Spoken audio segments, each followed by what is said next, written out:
రాష్ట్ర రాజకీయాల్లో కొండా సురేఖ సౌమ్యులనే చెప్పుకోవచ్చు, వివాదాలకు కాస్త దూరంగానే ఉంటారు. అయితే ఈ మధ్య కాలంలో కొండా సురేఖ వరుసగా వివాదాల్లో చిక్కుకుంటున్నారు. అయితే కొన్ని గతంలో వచ్చినటువంటి వివాదంలో అయితే తనకు సంబంధం లేకుండానే వివాదంలో చిక్కుంది. అటు రఘునందన్ రావు నూలు దండను మెడలో వేయడంతో పెద్ద వివాదమే చెలరేగింది. దానికి సంబంధించి ఏడ్చింది కూడా ప్రెస్ మీడియా ముందు. సో ఈ దొంగ ఏడుపులు పెడబొబ్బులు ఎందుకని చెప్పేసి కేటీఆర్ అనడంతో అక్కడ వివాదం అసలు చల్లబడకుండా ఇంకింత రాజుకుందని చెప్పుకోవచ్చు. అయితే ఇది కంటిన్యూ అవుతూనే ఉంది. మొన్నటి వరకు అడ్వాంటేజ్ లో ఉన్నటువంటి కొండా సురేఖ ఇప్పుడు కాస్తంత ఇరుకున పడ్డట్టుగా తెలుస్తుంది. కొండా సురేఖ తాజాగా ఒక సంచలనమైన వ్యాఖ్యలు చేశారు. నాగార్జునకు సంబంధించి సినీ హీరో నాగార్జునకు సంబంధించి వ్యక్తిగత విషయాల్ని ప్రస్తావించడంతో ఈ వివాదం చాలా పెద్దదని అని చెప్పుకోవచ్చు. అయితే ఇక్కడ కేటీ రామారావును విమర్శించే క్రమంలో నాగార్జున పేరును, నాగార్జున కుటుంబ సభ్యుల పేరును కొండా సురేఖ తీసుకోవడంతో పెద్ద వివాదం చెలరేగుతుంది. ఫస్ట్ ముందుగా కొండా సురేఖ ఏం మాట్లాడిందో వినిపించే ప్రయత్నం చేస్తాను. తెలియని వాళ్ళ ఉంటే వినండి ఒకసారి.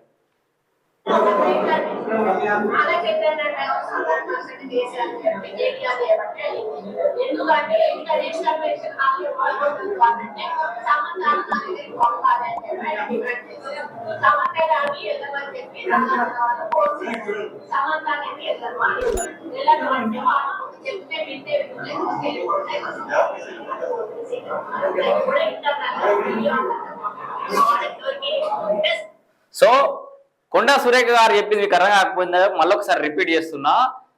కన్వెన్షన్ హాల్ కూలగొట్టద్దు అంటే గతంలో బీఆర్ఎస్ పార్టీ అధికారులు ఉన్నప్పుడు కన్వెన్షన్ హాల్ మనకు కూడా గుర్తుంది. కాస్త గోడ కూలగొట్టి మధ్యలో ఆపేసారు. ఎందుకు ఆపేసారో తెలియదు. వాస్తవం దాని వెనకాల ఏం జరిగిందో తెలియదు. ఈమె చెప్తున్న నిజాలు కావచ్చు మేబీ, బట్ ఇలా చెప్పడం కరెక్ట్ కాదని చెప్పేసి అయితే పెద్ద ఎత్తున వివాదం అయితే జరుగుతుంది. అయితే కన్వెన్షన్ హాల్ కూలగొట్టొద్దు అంటే నాగార్జునను మీ కోడలు సమంత నా దగ్గర పంపి అని చెప్పేసి కేటీఆర్ అడిగిండు. సో నాగార్జున నాగ చైతన్య సమంతను ఫోర్స్ చేసిరు కేటీఆర్ దగ్గరకు. మన కన్వెన్షన్ హాల్ నిలబడాలంటే నువ్వు కేటీఆర్ దగ్గరకు కోట్లు సంపాదించే కన్వెన్షన్ హాల్ పోతుంది అని చెప్పేసి ఫోర్స్ చేయడం వల్ల నేను వెళ్ళను అని చెప్పేసి సమంత అనడంతో నీ దిక్కున జాగల పో అంటే సమంత వెళ్ళిపోయింది. విడాకులకు కారణం కేటీఆరే, ఆ కన్వెన్షన్ హాలే అని చెప్పేసి డైరెక్ట్ గా నాగార్జున పేరు చెప్పింది కొండా సురేఖ. సో దీనికి బదులుగా నాగార్జున ట్వీట్ ముందుగా ప్రస్తావిద్దాం, తర్వాత మిగతా విషయాలు మాట్లాడుకుందాం. నాగార్జున అక్కినేని ఏం ట్వీట్ చేసినా చూడండి. గౌరవనీయ మంత్రివర్యులు శ్రీమతి కొండా సురేఖ గారి వ్యాఖ్యల్ని తీవ్రంగా ఖండిస్తున్నాను. రాజకీయాలకు దూరంగా ఉండే సినీ ప్రముఖుల జీవితాలని మీ ప్రత్యర్థులను విమర్శించేందుకు వాడుకోకండి. దయచేసి సాటి మనుషుల వ్యక్తిగత విషయాల్ని గౌరవించండి. బాధ్యత కలిగిన పదవిలో ఉన్న మహిళగా మీరు చేసిన వ్యాఖ్యలు, మా కుటుంబం పట్ల మీరు చేసిన ఆరోపణలు పూర్తిగా అసంబద్ధం, అబద్ధం. తక్షణమే మీ వ్యాఖ్యలను వెనక్కి తీసుకోవాల్సిందిగా కోరుతున్నాను. సో ఇక్కడ మొదలైందిగా అటు హరీష్ రావు కానీ కేటీఆర్ కానీ బీఆర్ఎస్ శ్రేణులకు మొత్తానికి కూడా మళ్ళీ సబ్జెక్ట్ దొరికింది. కొండా సురేఖను రివర్స్ లో అటాక్ చేయడానికి వాళ్ళకి ఒక అవకాశం అయితే దక్కిందని చెప్పుకోవచ్చు. సో ఇక్కడ అనేక ఆరోపణలు ఉన్నాయి. అటు రకుల్ ప్రీత్ సింగ్ విషయంలో కానీ, ఇటు సమంత విషయంలో కానీ, ఇట్లా నానా రకాల ఆరోపణలు కేటీ రామారావు మీద ఉన్నప్పటికీ అవి ఏవి కూడా విత్ ఎవిడెన్స్ బయట ప్రూవ్ చేయలేదు. ఈ కాంగ్రెస్ నాయకులు మన మంత్రి గౌరవనీయులు కొండా సురేఖ గారు ఇలా వ్యాఖ్యానించడం కాకుండా పోనీ వ్యాఖ్యానం చేసి ధైర్యం చేసిరు అనుకుందాం. తక్షణమే ఏదైతే ఫోన్ ట్యాపింగ్ లో మీరు బయటపడ్డ విషయాలు ఏమి లేవు, రకుల్ ప్రీతికి సంబంధించింది కానీ లేకపోతే సమంతకు సంబంధించింది కానీ, మీరు ఫోన్ ట్యాపింగ్ విషయం కూడా చేశారు కాబట్టి ఆ విషయాలు ఏమున్నాయో బహిర్గతం చేయాల్సిన అవసరం ఉంది. ఫోన్ ట్యాపింగ్ కేసు ఎక్కడ పోయింది? ఫోన్ ట్యాపింగ్ చేసిన దొంగ, విదేశాలు పారిపోయిన దొంగ ఎందుకు రాలేదు? అసలు మీరు ఎవరిని కాపాడుతున్నారు? కాపాడేది మీరే, ఆరోపణలు చేసేది మీరే, తప్పించేది మీరే, అవసరమైనప్పుడు ఆ విషయాలు మళ్ళా ప్రస్తావించేది మీరే.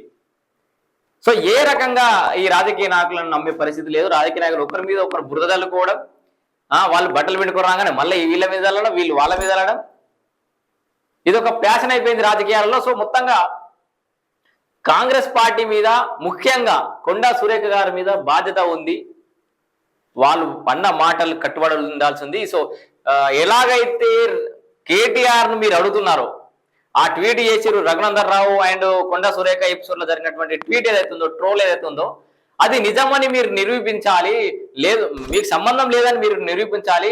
లేని ఎడల మీరే చేసినట్టు మేము నమ్ముతాము అని కొండా సురేఖ గారు అన్నట్టుగానే మీరు డైరెక్ట్ గా వ్యాఖ్యానించేసారు, డైరెక్ట్ గా విమర్శించేసారు, పేర్లు కూడా చెప్పేశారు. కాబట్టి దానికి సంబంధించిన ఎవిడెన్స్ కూడా మీరు బయట పెట్టాల్సిన అవసరం ఉంది. సో లేకపోతే ఇది cine industry versus political industry అయింది. ఒక రకంగా పొలిటికల్ ఇండస్ట్రీ అయిపోతుంది ఈ పంచాదంతా. అసలు ఈ జనాలకు ఎక్కడలేని సంతరా నాయన అని చెప్పేసి తలకాయలు కొట్టుకుంటారు. ఈ పంచాది ఏంది, అటు సినీ ఇండస్ట్రీలా విడాకులని వాడుకున్నారని వీళ్ళు వాడుకున్నారని ఆ కేసులు, రేప్ కేసులు ఒకటే తిరిగా సినీ ఇండస్ట్రీల కేసులు అయితే ఉన్నాయి, ఫోక్ ఇండస్ట్రీల మొదలైనవి. ఇటు రాజకీయ నాయకులు మీరు ఇట్లా మోపోయారు. సో మొత్తంగా అసలు ఓట్లేసి ఎన్నుకున్న సాధారణ పౌరుడు, సాధారణ ప్రజల పరిస్థితి అగమ్య గోచరంగా ఉంది తెలంగాణ రాష్ట్రంలో. అసలు మిమ్మల్ని ఎందుకు ఎన్నుకున్నాం, మీరు వేయాల్సిందేంది? గత పాలకుల వల్ల కాలేదు, వాళ్ళ ఎన్ని ఇబ్బందులు పడ్డాం, ఆ గత పాలకులు కాదని మీకెందుకు అధికారం ఇచ్చినాం?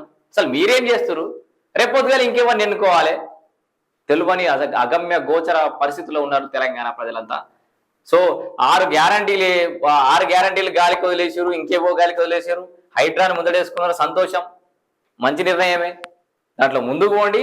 అండ్ బీఆర్ఎస్ నాయకులు అంటున్నట్టుగా మహిళా మంత్రులను అడ్డం పెట్టుకొని ఇష్టం వచ్చిన ఆట ఆడుతున్నారని చెప్పేసి వాళ్ళు అంటారు. మరి మహిళా మంత్రులు కూడా కొంత బాధ్యతాయుతంగా ఉంటే బాగుంటుందని చెప్పేసి కూడా నేను ఈ సందర్భంగా కోరుకుంటున్నా. అట్లాగే ఇప్పుడు బీఆర్ఎస్ వాళ్ళు ఎదురు చూస్తారమ్మా తల్లి, ఎక్కడ సందర్భం దొరుకుతుంది, ఎక్కడ ఎవరు దొరుకుతారని ఎదురు చూస్తారు. వాళ్ళకి సబ్జెక్ట్ అవుతారు. మీరు కొబ్బరి చెప్ప దొరికినట్టు అయిపోతుంది కథ అంతా. సో విమర్శించే ముందు బాగా ఆలోచించాలి. ఓకే, విమర్శించినప్పుడన్నా ఆధారాలన్నా చూపెట్టాలి.